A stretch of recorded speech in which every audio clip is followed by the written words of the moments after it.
বলেছে আল্লাহর পরে নবীর নাম নাই? কে বলেছে আল্লাহর পরে নবীর নাম নাই? আল্লাহ নবীর নাম করলে জুদা, এই দুনিয়াত ওই দুনিয়াত ফাবিরে সাজা, এই দুনিয়াত ওই দুনিয়াত ফাবিরে সাজা।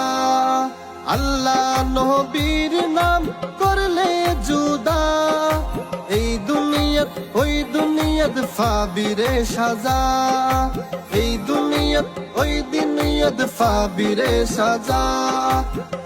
এহতা দুশ্মনে রাসূল ছাড়া বলার কেহ নাই, এহতা দুশ্মনে রাসূল ছাড়া বলার কেহ নাই। কে বলেছে আল্লাহর পরে নবীর নাম নাই? কে বলেছে আল্লাহর পরে নবীর নাম নাই?